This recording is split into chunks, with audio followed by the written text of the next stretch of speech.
Hello प्यारे बच्चों, नमस्कार। कैसे हैं आप सब? एक बार बता दीजिए कि आवाज की क्वालिटी में, वीडियो की क्वालिटी में कोई दिक्कत नहीं है। अगर दिक्कत नहीं है तो सभी प्यारे बच्चों को नमस्कार। कैसे हैं आप सब? एक बार बताइए कि आप लोग बिल्कुल बढ़िया हैं, स्वस्थ हैं, मस्त हैं। क्योंकि आज का क्लास आपके लिए बहुत ज्यादा मस्त होने वाला है। आज का क्लास इसलिए मस्त होने वाला है क्योंकि प्यारे बच्चों, आज की क्लास में हम लोग क्लास 12th बायोलॉजी का जो चैप्टर 3 है, यानी पार्ट 3 है, मानव जनन, जो कि बहुत इंपॉर्टेंट चैप्टर होता है आपके एग्जाम के दृष्टिकोण से। और बहुत सारे ऐसे टीचर होते हैं जो ये चैप्टर छोड़ देते हैं, उनको शर्म आता है समझाने में या कुछ भी करने में। लेकिन प्यारे बच्चों, चैप्टर इंपॉर्टेंट है तो पढ़ाना तो पड़ेगा। तो हम आपको पढ़ाने वाले हैं मानव जनन। ठीक है, मानव जनन में हम क्या पढ़ाएंगे? आज पढ़ाएंगे कि जो नर जनन तंत्र होता है ये कैसे होता है, पूरा खुल के समझाएंगे आपको कि 100% आपको समझ में आ जाए। तो वीडियो को फटाफट से शेयर कीजिए। और प्यारे बच्चों, वीडियो को लाइक नहीं किए हैं, लाइक कीजिए, शेयर कीजिए। और प्यारे बच्चों, अपने दोस्तों के पास भी शेयर कर दीजिएगा ताकि जो भी बच्चे अगर क्लास 12th का बिल्कुल फ्री में तैयारी करना चाहते हैं तो आस्क बोर्ड से कर सकते हैं। तो प्यारे बच्चों, यहाँ पे जल्दी से जल्दी, अगर आप चैनल पे पहली बार आए हैं तो क्या कीजिए प्यारे बच्चों, चैनल पे पहली बार आए हैं तो क्या कीजिए, चैनल को क्या कीजिए प्यारे बच्चों, सब्सक्राइब कीजिए। ठीक है, सब्सक्राइब करने के बाद से बेल आइकन को प्रेस करके ऑल पे, और लाइक नहीं किए हैं तो फटाफट से लाइक भी कर दीजिएगा। ठीक है, इतना कर दीजिएगा। व्हाट्सएप ग्रुप में नहीं जुड़े हैं, नंबर नोट कीजिए मेरा 9135742024। आप इस पे मैसेज करके फटाफट से व्हाट्सएप ग्रुप ज्वाइन कर लीजिए। ठीक है, अब प्यारे बच्चों, जो भी बच्चे यहाँ पे ध्यान रखिएगा कि पीडीएफ नोट्स नहीं लिए हैं, पेड कोर्स नहीं लिए हैं, तो प्यारे बच्चों ले लीजिए। 499 में आपको क्या मिलने वाला है? ऑल सब्जेक्ट का पीडीएफ नोट्स मिलने वाला है। तो प्यारे बच्चों फटाफट से ले लीजिए। लेने के लिए नंबर कौन सा नोट करना है प्यारे बच्चों? नंबर नोट कीजिए 6299248935। आप इस पे फटाफट से मैसेज करके जल्दी से जल्दी प्यारे बच्चों ये कोर्स ले लीजिए। ये आपके लिए बहुत बढ़िया है। इसका भी पीडीएफ आपको पेड ग्रुप में मिल जाएगा। तो यहाँ पे जितने भी बच्चे हैं जो पेड कोर्स ले चुके हैं तो उनको ये भी पीडीएफ प्राप्त हो जाएगा। ठीक है, तो चलिए प्यारे बच्चों क्लास को शुरू करते हैं। तो एक बार सभी बच्चे मुस्कुराते हुए यस बोलेंगे कि सर जी क्लास को शुरू कर दीजिए। चलिए हम क्लास को शुरू कर देते हैं। पहले ना, मतलब यहाँ पे हम क्या करते हैं, मानव जनन को हम स्टार्ट करते हैं। तो सबसे पहली बात आती है प्यारे बच्चों मानव जनन। लास्ट में क्या रहा है? जनन, यानी जनन होता क्या है। सबसे पहले हम लोग को ये जानना है कि जनन क्या होता है। तो जनन क्या होता है? तो जीवों में अपने ही समान संतान या संतति को उत्पन्न करने की क्रिया ही हमारी क्या कहलाती है? जनन कहलाती है। जैसे मानव है तो मानव को जो जाति है, मानव जाति है, तो उसको निरंतर बनाए रखेगा। कैसे? तो जनन के द्वारा। जनन करेगा, उसकी तरह संतान पैदा होगा तो वो क्या करेगा? निरंतर बनाए रखेगा। जैसे कुत्ता है तो कुत्ता, जितने भी जीव जंतु है, यानी जितने भी प्यार बच्चों जंतु है, याद रखना है, जितने भी प्यार बच्चों, देखिए यहाँ पे क्या लिखा है, जीवों में अपने ही संतान या संतति को उत्पन्न करने की क्रिया हमारी जनन की क्रिया कहलाती है। तो जनन आपको समझ में आ गया होगा। अब जनन के लाभ क्या है? तो जनन के लाभ, जनन किस लिए आवश्यक है? तो आपको लिखना है कि जनन किस लिए आवश्यक है। तो अपने ही संतान या संतति को निरंतर बनाए रखने के लिए हमको जनन की आवश्यकता पड़ती है। जनन की आवश्यकता इसलिए पड़ती है ताकि हमारी जो प्रजाति हो वो विलुप्त ना हो। जैसे मानव है तो मानव क्या लगातार मानव जाति को जन्म देते चला जा रहा है, तो जनन कर रहा है, तभी तो जनन होता है। तो प्यारे बच्चों, हम खास करके इस चैप्टर में मानव जनन तंत्र को यहाँ पे पढ़ने वाले हैं। तो जनन हमने समझ लिया। तो चलिए इसका डेफिनेशन देख लेते हैं प्यारे बच्चों। तो जीवों में अपने ही समान संतति अथवा संतान उत्पन्न करने की क्रिया जनन कहलाती है। अब देखिए, जनन से जाति की निरंतरता जो होती है वो बनी रहती है, यानी जाति विलुप्त नहीं होगा। अगर मानव जाति जनन करना बंद कर दे तो मानव जाति की क्या होगी? प्रजातियां आने वाले कुछ समयों में विलुप्त हो जाएगी। लेकिन मानव जान मतलब अपनी जाति को मतलब निरंतर बनाए रखने के लिए हमको जनन की आवश्यकता करनी पड़ती है। जनन के द्वारा जीवों में अपने ही वंश जाति या अस्तित्व को बनाए रखते हैं, जो कि हम आपको बताए हैं अभी कि अगर कोई भी जीव जंतु है जनन करना बंद कर दे तो उसकी जाति क्या होगी? आहिस्ता आहिस्ता विलुप्त हो जाएगी। ये भी आपको पता है। अब देखिए, जनन द्वारा जीवों में विभिन्नताएं उत्पन्न होती हैं, जो यहाँ देखिए सजीवों के विकास में बहुत सहायक होती है। तो ये जनन के कुछ महत्वपूर्ण यहाँ पे पॉइंट है। अब जनन कितने प्रकार के होते हैं? क्योंकि हम ऑलरेडी पढ़ रहे हैं मानव जनन, तो जनन जानना जरूरी है। मानव जनन पढ़ रहे हैं तो जनन जानना बिल्कुल जरूरी है। और प्यारे बच्चों, जनन दो प्रकार के होते हैं। पहला होता है अलैंगिक और दूसरा होता है लैंगिक। तो अलैंगिक जनन क्या होता है? तो जिसमें एकल जनन अंग भाग ले। जनन की वैसी प्रक्रिया जिसमें क्या एकल जनन अंग भाग ले, प्यारे बच्चों क्या कहलाता है? अलैंगिक कहलाता है। यानी जिसमें केवल माता ही भाग ले या पिता ही भाग ले या स्त्री भाग ले या पुरुष भाग ले, केवल एक ही भाग ले सकता है, उसे क्या कहेंगे? अलैंगिक जनन कहेंगे। जैसे अमीबा हो गया, पैरामीशियम हो गया, ये सब जितने भी होते हैं इसमें क्या होता है? अलैंगिक जनन की क्रियाएं होती है। अलैंगिक जनन क्या होता है? जिसमें प्यारे बच्चों दो लिंग भाग लेते हैं, यानी दो, यहाँ पे आपको याद रखें कि दो जनन अंग भाग लेते हैं, एक मादा और एक प्यारे बच्चों क्या हो जाएगा? स्त्री। दोनों जनन अंग भाग ले तो उसे क्या कहते हैं प्यारे बच्चों? यहाँ पे याद रखिएगा लैंगिक जनन अंग कहते हैं। जिसमें वैसी जनन की वैसी प्रक्रिया जिसमें क्या करे प्यारे बच्चों? दोनों भाग ले, मातो भाग ले, पिता भाग ले, तो उसे क्या कहेंगे हम लोग? लैंगिक जनन कहेंगे। ठीक है, तो ये प्यारे बच्चों जनन हमने जान लिया कि जनन होता क्या है। क्लियर हो गया? एक बार बताइए, क्लियर हो गया? अब यहाँ पे हम आते हैं, हमको सबसे मेन पॉइंट पढ़ना है प्यारे बच्चों, सबसे पहला कि ये नर जनन तंत्र क्या है? मेल रिप्रोडक्शन सिस्टम, यानी जो नर जनन तंत्र होता है ये क्या होता है? तो देखिए नर जनन तंत्र की सबसे बेहतरीन यहाँ पे आपको क्लास करवाई जाएगी, यहाँ पे खुल के समझाया जाएगा ताकि आपको दिक्कत ना हो। तो देखिए नर में विभिन्न अंग, जैसे यहाँ पे सबसे नर का सबसे यहाँ देखिए नर में सबसे प्रमुख अंग क्या होता है? तो वृषण होता है, वृषण। ठीक है, आपको याद रखना है। सहायक नलिकाएं इसमें होती है और यहाँ देखिए ग्रंथियां होती हैं और प्यारे बच्चों ग्रंथियों में युग्मक बनते हैं जिसे हम लोग क्या कहते हैं? तो नर जनन तंत्र कहते हैं। तो ये सिंपल सा एक डेफिनेशन है, बाकी हम फिगर के माध्यम से आपको पूरा समझाएंगे, आप लोग रुकिए। देखिए नर जनन तंत्र किसे कहते हैं? तो नर में विभिन्न अंग जैसे वृषण, सहायक नलिकाएं व ग्रंथियों के समूह से जो नर युग्मक बनता है ना, उसी को ही हम लोग क्या कहते हैं? तो नर जनन तंत्र कहते हैं। तो यहाँ पे डेफिनेशन क्लियर कर लीजिए। तो नर जनन तंत्र किसे? तो वृषण, सहायक नलिकाएं वो ग्रंथियों के समूह से जो नर युग्मक बनेगा उसे हम लोग क्या कहेंगे प्यारे बच्चों? उसे ही हम लोग नर जनन तंत्र कहेंगे। इतना आपको क्लियर कर लेना है, तो प्यारे बच्चों कर लीजिएगा। अब देखिए बहुत सारे ऐसे लोग होते हैं जो नहीं समझाते, लेकिन हम आपको समझाने वाले हैं, 100% समझाने वाले हैं ताकि आपके समझ में आ जाए। देखिए ये नर जनन तंत्र की प्यारे बच्चों ये क्या है? संरचना है। ठीक है, आपको जिसमें याद रखना है। तो वृषण क्या होता है? वृषण आप लोग देखे होंगे कि वृषण दो जोड़े में होता है। ये क्या है प्यारे बच्चों? एक ये और ये की, ये क्या है? हमारा वृषण है, समझिएगा। ये क्या है प्यारे बच्चों? ये हमारा वृषण है। ठीक है, ये हमारा वृषण है। यानी यहाँ देखिए वृषण जो होता है एक जोड़ा होता है, एक जोड़ा का मतलब क्या? दो होता है वृषण, आपको याद रखना है। और प्यारे बच्चों इसी में क्या बनता है? तो शुक्रवाहिका बनती है। वृषण में ही शुक्रवाहिका यानी शुक्राणु का निर्माण होता है। और प्यारे बच्चों आपको याद रखना है कि ये जो यहाँ पे जो शुक्रवाहिका होता है, यानी ये जो ये नली होती है ना, शुक्र नली, ये कहाँ पे जाती है प्यारे बच्चों? तो शुक्राशय में जाती है। और शुक्राशय में क्या होते हैं? शुक्राणु जाते हैं और ये द्रवित अवस्था में होता है, जिसमें शुक्राणु क्या करते हैं? तैरते रहते हैं। ठीक है, उसके बाद से जो यहाँ पे वीर्य बनता है, ये क्या होता है? मूत्र मार्ग के द्वारा, जहां से प्यारे बच्चों मूत्र मार्ग निकलता है, जहां से आदमी मूत्राशय निकालता है, यूरिन निकालता है, उसी मार्ग से प्यारे बच्चों यहां से भी क्या निकलता है? तो वीर्य निकलता है। तो ये स्पर्म निकलता है, ये आपको पता होना चाहिए प्यारे बच्चों। इसमें वो ग्रंथि होती है, यहाँ पे एक ग्रंथि लगती होती है जिसका नाम होता है प्रोटिस्टा ग्रंथि। अभी समझाएंगे कि एक एक ये होता क्या है, आपको समझ में आ जाएगा। ये सीसन क्या है? तो सीसन प्यारे बच्चों मानव का एक बाहरी जनन अंग है, मानव जनतंत्र का एक बाहरी जनन अंग है, जिसके द्वारा प्यारे बच्चों क्या किया जाता है? तो यहाँ पे आपको याद रखना है कि जो मादा जनन अंग होता है उसमें प्रवेश किया जाता है, उसमें शुक्राणुओं को पहुंचाने का कार्य करता है कौन? तो ये प्यारे बच्चों सीसम। इसका नाम क्या है? सीसन नाम है। ये आपको याद रखना है, 100% आप लोग को इसको याद रखना है। और ये जो प्यारे बच्चों आपको याद रखना है कि जो यहाँ पे प्यारे बच्चों जो वृषण होता है, प्रमुख जनन अंग जो होता है वृषण होता है। मानव में प्यारे बच्चों कितने? 2 वृषण होते हैं। अगर 2 वृषण ना हो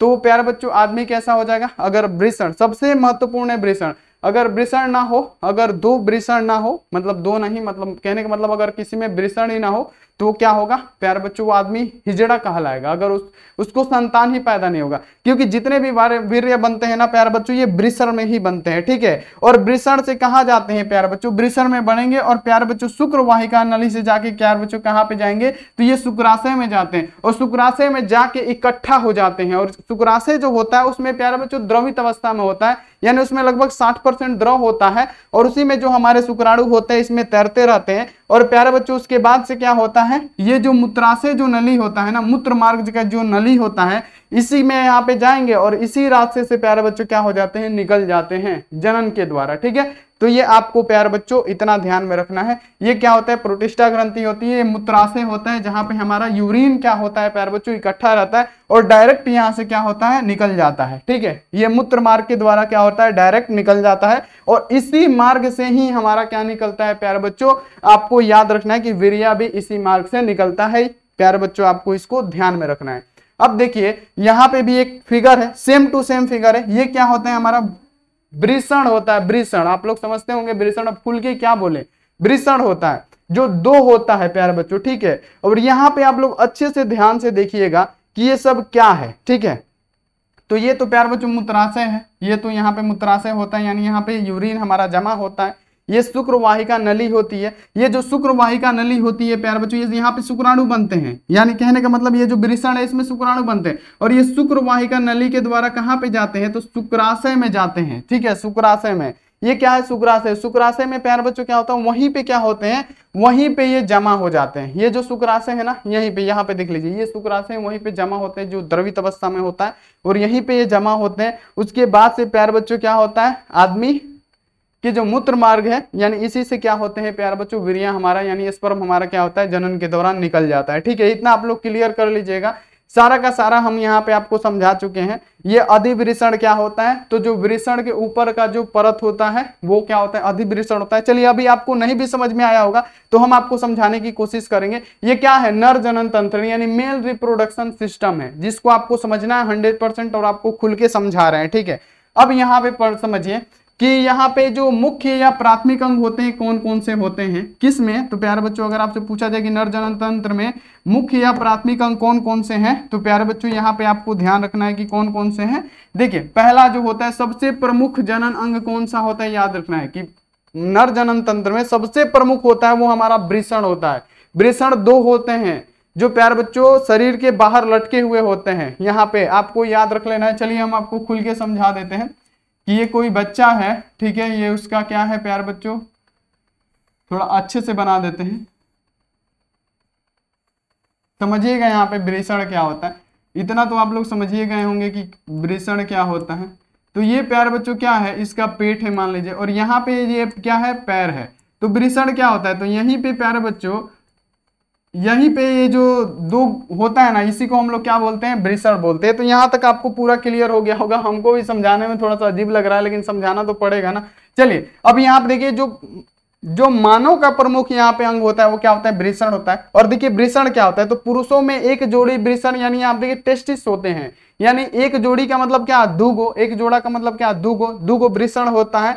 उदर गुहा से बाहर थैलीनुमा संरचना में पाए जाते हैं। ये थैलीनुमा संरचना में क्या होते हैं प्यारे बच्चों, ये होते हैं, आपको पता है, ये सबके पास है, ये आपके भी पास है जितने भी बॉय हैं। तो देखिए यहाँ पे पुरुष में एक जोड़ी क्या होते हैं प्यारे बच्चों, वृषण होते हैं जो थैलीनुमा संरचना में पाए जाते हैं। ठीक है, इतना आपको याद रहना है, जिसे यहाँ देखिए वृषण कोष भी कहा जाता है, जिसे हम लोग वृषण कोष भी कहते हैं। जिस थैली में ये रहते हैं ना, जिस थैली में रहते हैं तो प्यारे बच्चों क्या होता है, वो वृषण कोष होता है। अब देखिए वृषण एक अंडाकार, यहाँ पे याद रखिएगा 3 से 4 सेंटीमीटर लंबा और 2 से यहाँ पे आपको याद रखिएगा 3 सेंटीमीटर चौड़ा होता है। यह बाहर के 2 झिल्ली से घिरा हुआ होता है। ये प्यारे बच्चों आपको याद रखना है कि जो वृषण होता है ना, वृषण जो हमारा होता है 4 से 5 सेंटीमीटर लंबा होता है, आपको पता है 4 से 5 सेंटीमीटर लंबा होता है और 2 से 3 सेंटीमीटर चौड़ा होता है। और यह बाहर के 2 झिल्लियों से क्या होता है प्यारे बच्चों, घिरा हुआ होता है। आंतरिक झिल्ली वृषण के अंदर यहाँ पे क्या करती है,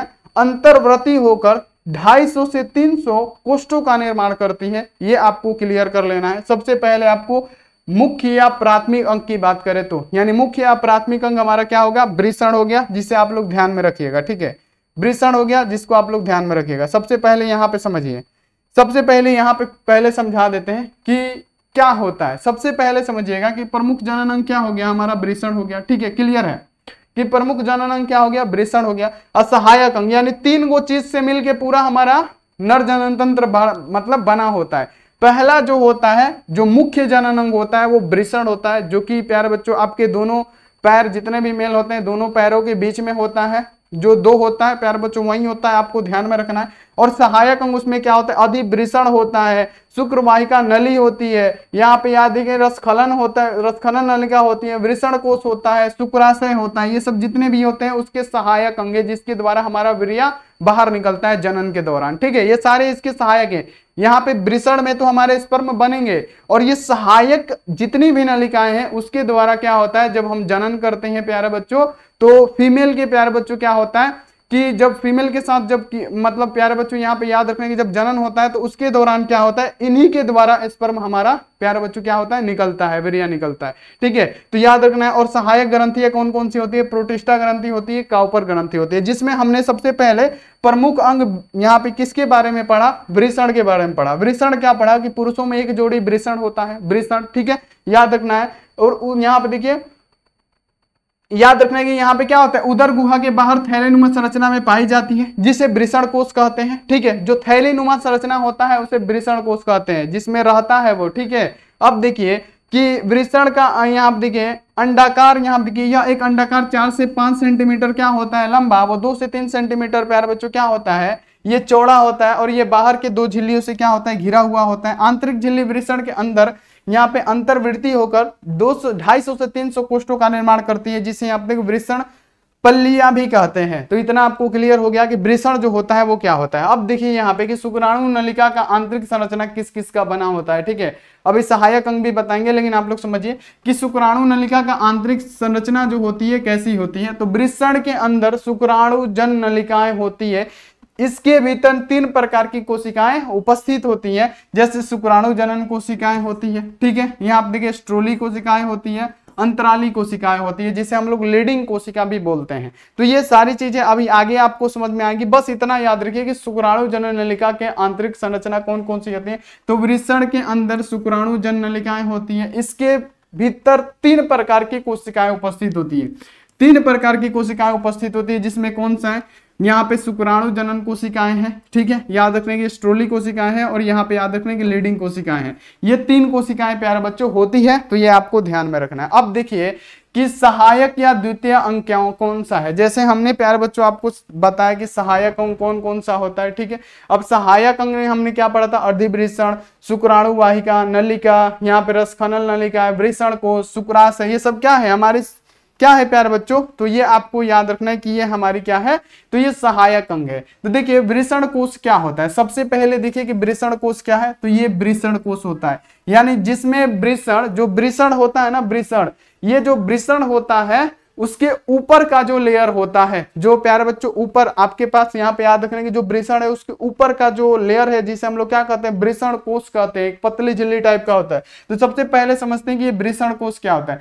तो वृषण जिसमें थैलीनुमा संरचना होती है प्यारे बच्चों उपस्थित होता है, उसे वृषण कोश कहते हैं। वृषण कोश उदर गुहा के बाहर इसलिए उपस्थित होता है जिससे वृषण का तापमान शरीर के तापमान से 2 डिग्री सेल्सियस से 3 डिग्री सेल्सियस कम हो। आपको पता है कि शरीर का तापमान ज्यादा होता है, तो प्यारे बच्चों जो हमारा नर का जो मेल का जो प्यारे बच्चों यहाँ पे जनन तंत्र है वो बाहर ही क्यों होता है। प्यारे बच्चों ये बाहर ही क्यों होता है, शरीर के क्या है, ये तो बाहर है, शरीर के तो बाहर होता है ना, ये सब शरीर के अंदर तो नहीं होता। क्यों होता है, क्योंकि प्यारे बच्चों शरीर का टेम्परेचर थोड़ा सा ज्यादा होता है, इसलिए ये लो टेम्परेचर में क्या होते हैं, दोनों लटके होते हैं। ठीक है, याद रखना है ये जो होते हैं ना प्यारे बच्चों ये शरीर के बाहर ही होते हैं। याद रखना है ये जो होते हैं ये शरीर के प्यारे बच्चों क्या होते हैं, बाहर होते हैं। क्यों, क्योंकि इनको टेम्परेचर कम चाहिए, तभी इसमें क्या होगा, यहाँ पे शुक्राणु का निर्माण होगा, यानी कहने का मतलब वीर्य का निर्माण होगा। ठीक है, तो यहाँ पे वही बताया जा रहा है कि वृषण के उदर गुहा के बाहर इसलिए उपस्थित होता है जिससे वृषण का तापमान शरीर के तापमान से क्या होता है, 2 से 3 डिग्री सेल्सियस कम होता है, जिसके कारण ही हमारा वीर्य का निर्माण हो पाता है। तो प्यारे बच्चों ये आपको याद रखना है। तो समझ में आ गया कि वृषण कोश क्या है। तो ये वृषण के आउटर लेयर है, यानी ऊपर का हिस्सा होता है वृषण कोश। चलिए यहां तक क्लियर हो गया। अब देखिए कि अधिवृषण क्या होता है, याद रखिएगा प्यारे बच्चों। देखिए अधिवृषण की बात किया जाए कि अधिवृषण क्या है, तो प्यारे बच्चों ये क्या होता है, अधिवृषण यहाँ पे देख सकते हैं कि ये क्या है, अधिवृषण है। देखिए अधिवृषण क्या होता है, यह वृषण के ऊपर मतलब किस संरचना होती है कि मतलब एक संरचना होती है, यहाँ पे याद रखिएगा कि अगर पूछा जाए कि जो अधिवृषण क्या है, तो यह वृषण के ऊपर की एक संरचना होती है, इसमें शुक्राणु क्या होते हैं, परिपक्व होते हैं। प्यार बच्चों यहाँ पे याद रखना है कि अगर पूछा जाए कि अधिवृषण क्या है, ये प्यार बच्चों क्या होता है, अधिवृषण होता है। अब इसमें क्या होता है, इसमें क्या होता है, अधिवृषण में क्या होता है, इसमें शुक्राणु परिपक्व अवस्था में होते हैं, यानी परिपक्व होते हैं। तो याद रखना कि अगर पूछा जाए कि अधिवृषण क्या है, तो यह यहाँ पे क्या होता है, वृषण के ऊपर की एक संरचना होती है जिसमें शुक्राणु क्या होते हैं, परिपक्व होते हैं। ठीक है, इतना आपको क्लियर रखना है। अब देखिए कि सहायक द्वितीय ग्रंथि में तीसरा आता है शुक्राणु, यहाँ देखिए शुक्रवाहक नलिका। ठीक है, शुक्रवाहक नलिका, यानी आपको ये दिख रहा होगा ये क्या है, शुक्रवाहक नलिका है। ध्यान से देखिएगा प्यारे बच्चों, ये क्या है, हमारा शुक्रवाहक नलिका है, यानी वृषण में लगा होता है शुक्रवाहक नलिका, जो क्या करता है, ये प्यारे बच्चों ये शुक्रवाहक नलिका, यहाँ पे ध्यान दीजिए कि ये शुक्रवाहक नलिका, पहले डेफिनेशन बता देते हैं ताकि आपको समझ में। यह वृषण तथा अधिवृषण से बने शुक्राणुओं को शुक्राशय तक ले जाती है। यह वृषण तथा अधिवृषण में बने, यानी प्यारे बच्चों याद रखना है कि ये वृषण और अधिवृषण जहां पे शुक्राणु परिपक्व होते हैं, अधिवृषण में आपने क्या पढ़ा कि शुक्राणु परिपक्व होते हैं, तो यहाँ पे अधिवृषण में शुक्राणु बनते हैं और यहाँ पे वृषण में शुक्राणु बनते हैं, और अधिवृषण में क्या होते हैं, शुक्राणु हमारे परिपक्व अवस्था में होते हैं। तो ये क्या करता है, जो शुक्रवाहिका नली होता है ना, ये इसको कहां तक ले जाता है, तो ये प्यारे बच्चों ये शुक्राशय है ना, जो ये यहाँ पे रेड कलर का आपको यहाँ पे चिन्हित कर दे रहे हैं, ये जो है शुक्राशय, यहां तक ये प्यारे बच्चों क्या करता है, ले जाता है, जिसे हम लोग क्या कहते हैं, यहाँ पे प्यारे बच्चों आप लोग याद रखिएगा शुक्रवाहिका नली। यानी ये क्या करता है, वृषण में जो भी शुक्राणु बनते हैं और परिपक्व अवस्था में जो हो जाते हैं शुक्राणु, इनको क्या करता है, शुक्राणु बन के जब यहाँ पे वृषण यानी अधिवृषण, देखिए यहाँ पे वृषण में शुक्राणु बनेंगे और यहाँ से आएंगे कहाँ पे, तो अधिवृषण में। जब ये अधिवृषण में प्यारे बच्चों शुक्राणु परिपक्व हो जाएंगे तो ये नली के द्वारा कहाँ ले जाएगा, तो प्यारे बच्चों यहाँ पे देखिए शुक्रवाहिका नली के द्वारा ये कहाँ पे ले जा रहा है, समझिएगा ये कहाँ पे ले जा रहा है, तो प्यारे बच्चों ये ले जा रहा है शुक्राशय में। कहाँ पे ले जा रहा है, शुक्राशय। और शुक्राशय में क्या होते हैं प्यारे बच्चों, जो शुक्राणु हमारे होते हैं वो जमा होते हैं और इसमें द्रव होता है लगभग 60% तक। उसमें हमारे जो शुक्राणु होते हैं ना, जो वीर्या के स्पर्म के शुक्राणु होते हैं, इसी में प्यारे बच्चों तैरते रहते हैं। और जब जनन करते हैं तो ये क्या होता है, जनन जब करते हैं तो प्यारे बच्चों क्या होता है, ये मूत्र मार्ग के द्वारा, ये मूत्र मार्ग के द्वारा यहीं से प्यारे बच्चों जहां से यूरिन निकलता है वहीं से हमारे क्या होते हैं प्यारे बच्चों, स्पर्म भी निकल जाते हैं। तो क्लियर रखना है, ठीक है। तो यहाँ पे आप लोग समझिए कि क्या होता है शुक्रवाहिका नली, तो यह वृषण तथा अधिवृषण से बने शुक्राणुओं को शुक्राशय तक ले जाती है, शुक्राशय तक ले जाती है। यानी ये क्या करेगा, वृषण में जो भी शुक्राणु बनेगा अधिवृषण में आके परिपक्व होगा, ठीक है। जब परिपक्व होगा तो ये शुक्रवाहिका नली कहां तक ले जाएगी, शुक्राशय तक ले जाएगी। और शुक्राशय से कहां निकलता है, तो हमारे डायरेक्ट बाहर निकल जाता है, ठीक है, मूत्र मार्ग के द्वारा। तो यहाँ तक आपको समझ में आ गया होगा। अब यहाँ आप देखिए शुक्राशय क्या होता है, तो प्यारे बच्चों हमने पढ़ा कि जब हमारा वृषण में शुक्राणु बनते हैं तो ये परिपक्व होते हैं अधिवृषण में, फिर यहाँ पे शुक्रवाहक नलिका के द्वारा कहाँ जाते हैं, तो प्यारे बच्चों ये शुक्राशय में जाते हैं। कहाँ पे, ये शुक्राशय में जाते हैं। अब ये शुक्राशय क्या होता है ये समझिए, तो ये शुक्राशय क्या होता है हम आपको समझा देते हैं। यही होता है शुक्राशय, क्या है, ये है हमारा शुक्राशय, ठीक है। ये क्या होता है शुक्राशय, जो कि दिख रहा है, यह एक ग्रंथि होती है जिसमें शुक्राणु लंबे समय तक सुरक्षित रहते हैं। इसका पोषण होता है इसमें, देखिएगा समझिएगा सभी बच्चे।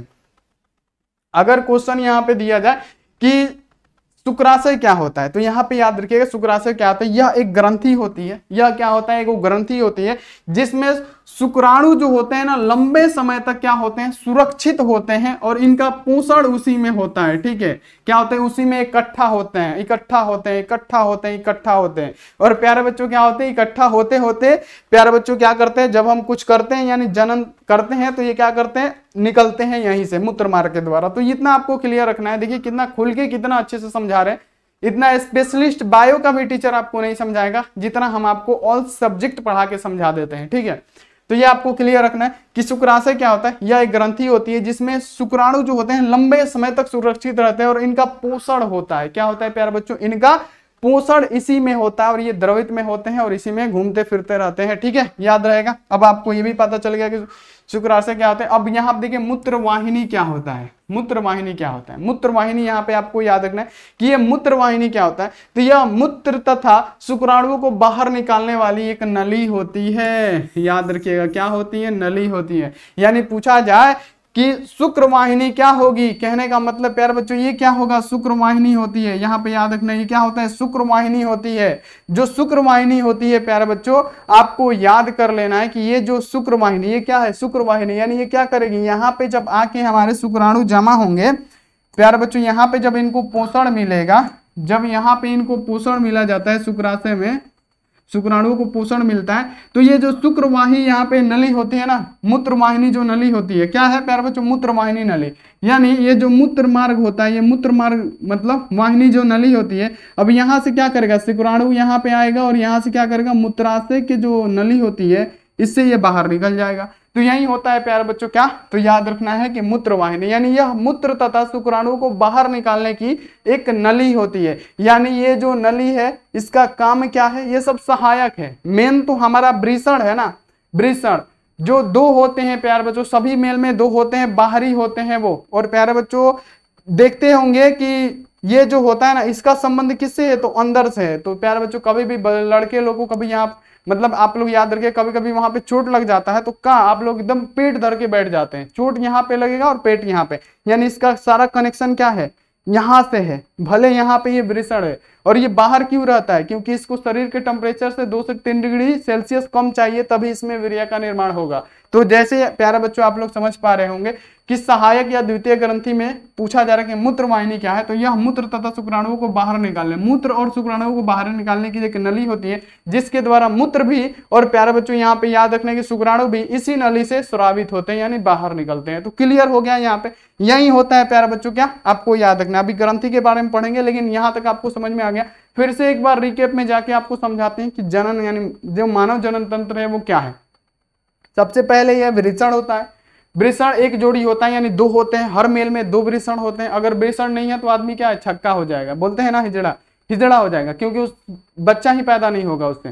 तो याद रखना है कि ये क्या होता है, वृषण, वृषण में शुक्राणु बनते हैं और वृषण से कहा जाते हैं ये अधिवृषण है। क्या है प्यारे बच्चों, ये है हमारा अधिवृषण, यहाँ पे ये है हमारा अधिवृषण, समझिएगा ये है हमारा अधिवृषण। अभी अधिवृषण में क्या होते हैं प्यारे बच्चों, शुक्राणु परिपक्व अवस्था में होते हैं, ठीक है।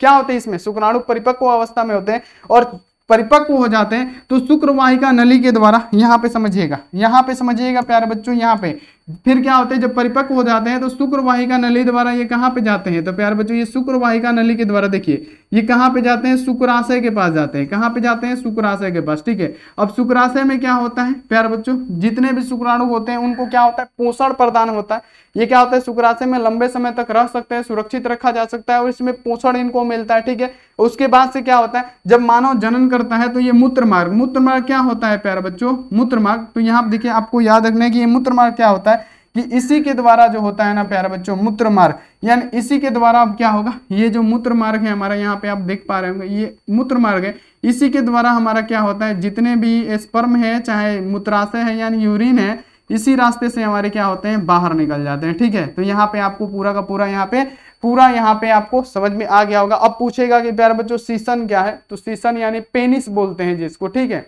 याद रखिएगा सीसन का मतलब होता है पेनिस, ठीक है। और पेनिस का आपको पता है काम क्या होता है, तो ये प्यारे बच्चों मादा जनन अंग में जाके प्यारे बच्चों क्या करता है, अपने शुक्राणुओं को मतलब अंदर तक पहुंचाता है, इसका यही कार्य होता है। ये एक बाहरी भाग होता है, वृषण भी बाहरी होता है, ये भी बाहरी भाग होता है। जो मादा के प्यारे बच्चों आप लोग ध्यान में रखिएगा, ये सब सही होता है, ठीक है। चलिए अगला यहाँ पे आ जाइए कि सहायक ग्रंथि क्या है। सहायक ग्रंथि क्या होता है, तो देखिए प्रोटिस्टा ग्रंथि। प्यारे बच्चों बहुत सारे ऐसे टीचर होते हैं ना जो आपको नहीं पढ़ाते खुल के, लेकिन हम आपको पढ़ा रहे हैं ताकि आपको समझ में आए, 100% आप कहीं पे भी जाए एग्जाम में लिख के आए, ठीक है। और देखिए जो इतना बायो के स्पेशलिस्ट जो टीचर होंगे ना, वो हमारी तरह नहीं पढ़ा पाएंगे, हम लिख के देते हैं आपको, 100% बताइएगा सही से बता रहे हैं कि नहीं।